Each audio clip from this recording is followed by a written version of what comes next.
Picture this. It is the middle of the afternoon out in the desert southwest. The sun is straight overhead and the thermometer on the porch post reads 120 degrees. The ground is so hot it shimmers. A bird will not fly in it. And you walk through a low doorway into a room our people built out in that desert hundreds of years ago, and the air inside hits you cool. Not cold, but cool, like stepping down into a root cellar. There's no electricity, no machine humming in a window, nothing but packed earth and shade and a way of building that the old ones worked out long before anybody thought to plug something into a wall. Now, the fellow at the home improvement store will sell you a window air conditioner for $400 and a power bill that never quits. But our people in the desert solved this same problem with dirt. And here is the one thing I want you to stay with me for, all the way to the end of this. The reason a wall made of mud can keep you cool at high noon is not that it blocks the heat out. It does something stranger than that. It does something with time itself, and once you understand that one thing, you will understand why every desert people on this earth, ours among the first, landed on the very same answer. I am Wes Kingfisher. I am 64 years old. I am of Cherokee heritage, and I was raised by my grandmother Ada in the hills of eastern Oklahoma, where I still live today. Now, I did not grow up in the desert. My country is oak and hickory and creek water. But I spent 40 years on the powwow trail and out at the intertribal gatherings, and some of those summers I spent out in the desert, southwest, learning water and shade and shelter from the elders who live there. I have slept in these earth-cooled shelters in the worst heat of the year, and I was cool as a creek stone. So what I am about to show you, I have done with the people it belongs to. Here's the trouble with the modern answer. That window unit does exactly one thing. It fights.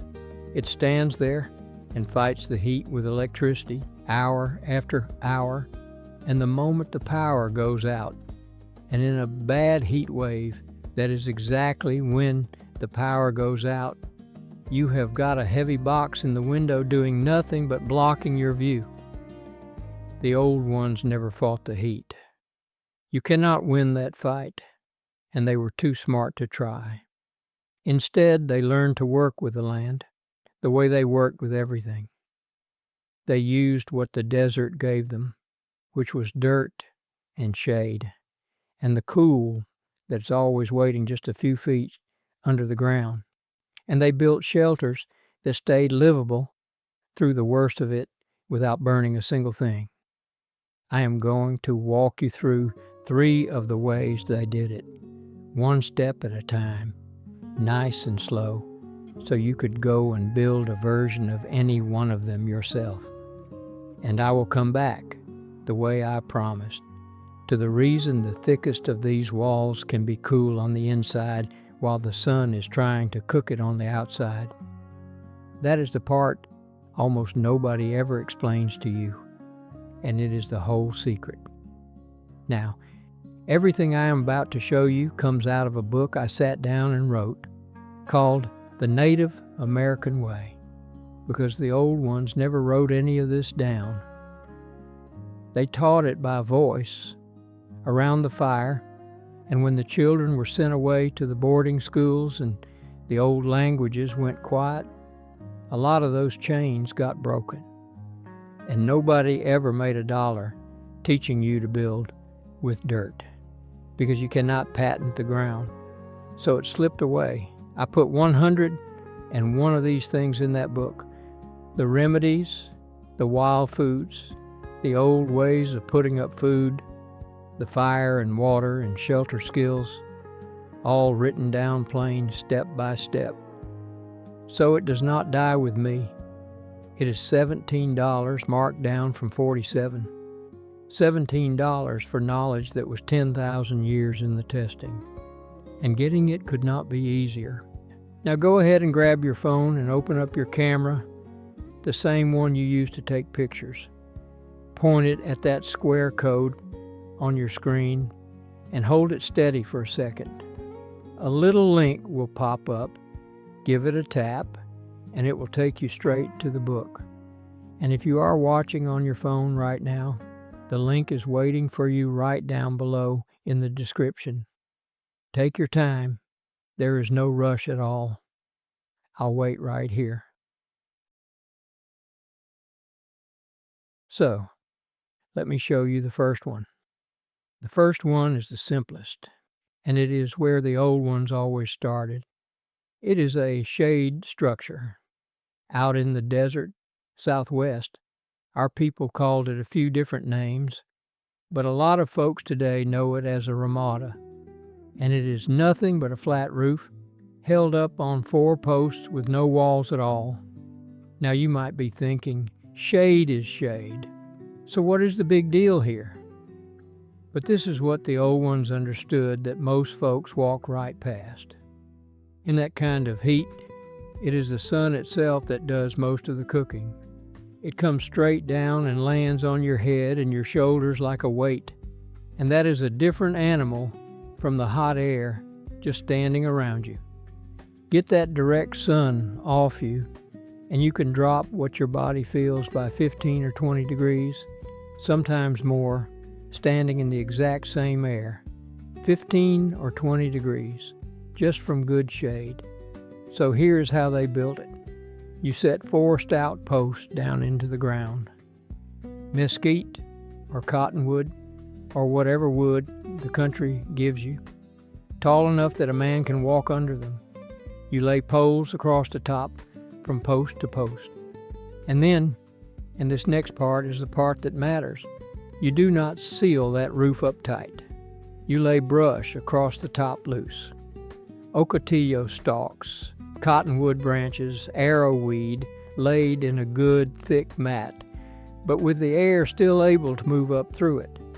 And while loose, because a sealed roof traps the heat under it, like a lid on a pot. But a loose brush roof does 2 jobs at the very same time. It throws deep shade on the ground below, and it lets the hot air rise up and slip out through the gaps instead of pooling right there over your head. The old ones built a roof that shades you and breathes at the same time. I have never once seen a modern patio cover that does both. That ramada handles the sun coming down from above, but it leaves you with a second problem, and that problem is the ground itself, because that sand and rock has been baking in the sun all day, and it throws that heat right back up at you long into the evening. So the old ones did something clever. They went down. Now here's the thing about the earth that most people have never had a reason to learn, and it is the key to this whole method.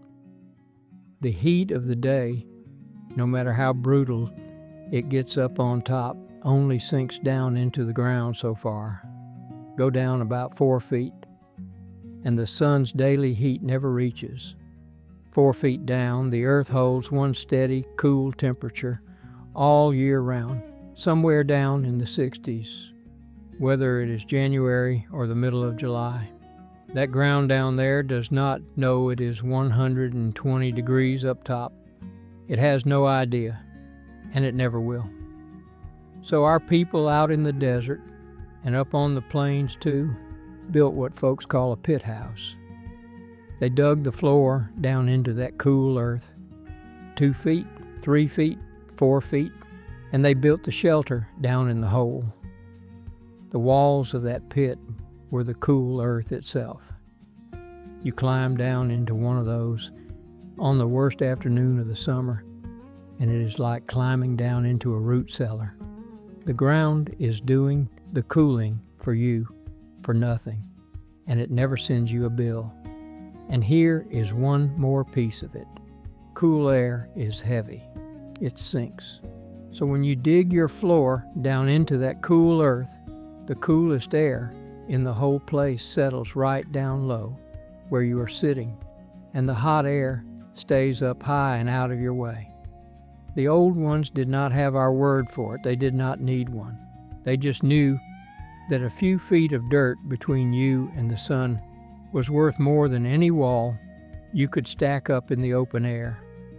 And that brings me right up to the thing I promised you at the very start. Because there is a third way, and it is the most impressive of the three. And it is where you finally get to see the trick that the whole desert was built on. The third way is the thick wall. Our people in the pueblos of the Southwest built their homes out of adobe, which is nothing more than earth, mixed with a little straw and a little water, and dried hard in the sun into a brick. And they built those walls thick, not the thin, hollow walls we throw up today, but a foot thick, a foot and a half, sometimes a full 2 feet of solid earth. Now here's the question everybody asks about that, and here's the answer that almost nobody ever gives you. How does a wall made of dried mud keep a room cool when the sun is beating straight on the other side of it all day long? You would think the sun would just heat that wall up, and the heat would pass right through into the room. And it does pass through. But listen close now, because this is the whole secret, the thing I told you to stay for. The heat does come through that thick wall, but it comes through slow. So slow that it takes almost a whole day to make the trip. The sun hammers on that adobe all morning and all afternoon, and that heat starts crawling through the earth an inch at a time, deeper and deeper. And by the time it finally reaches the inside face of the wall, the middle of the day is long gone. It is the dead of night. The desert has gone cold, the way the desert always does once the sun drops. And that cool night air pulls the heat right back out of the wall before it can ever reach you. So think for a second about what that means. At high noon, when it is 120 degrees outside, the inside of that wall is still cool because it is still holding on to last night's cool. The wall is running about 12 hours behind the sun, half a day behind. When it is at its very hottest outside, it is at its coolest inside. And at night, when the desert turns cold, that same wall gives the day's heat back into the room and keeps you comfortable while you sleep. One wall, made of dirt, doing the exact opposite of whatever the weather is doing. That is the whole trick. That is what every desert people on this earth worked out. Ours among the first thousands of years before there was ever a science book to put a name to it. And the old ones understood it perfectly, without any of the words we use now. They knew the wall had to be good and thick, because a thin wall lets the heat through too fast and the whole thing falls apart. They knew to keep the windows small so the sun could not pour straight in and undo the work.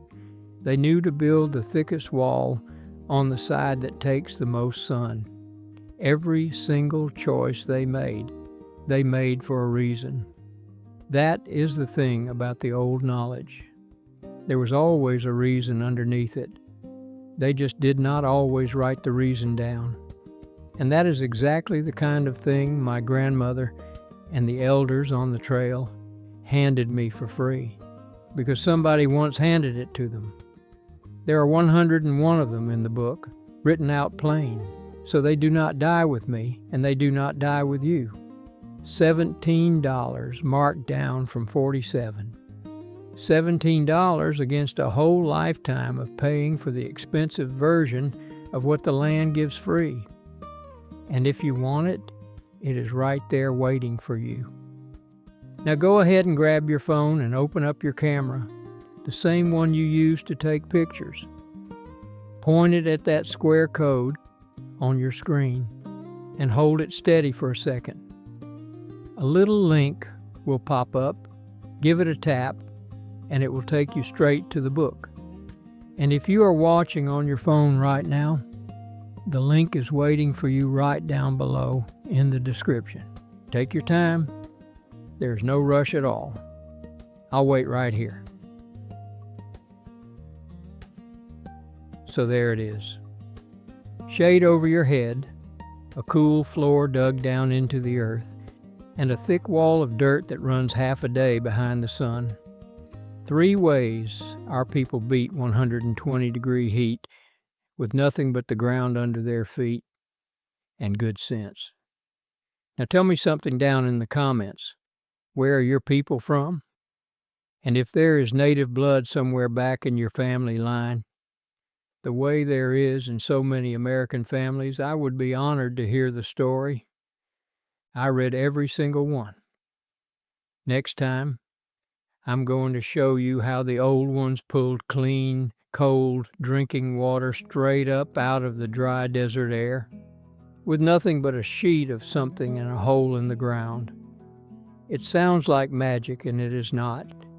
It is just one more thing the land will do for you, once you know how to ask. Wado, my friends. That means thank you. Walk easy, and I'll see you down the trail.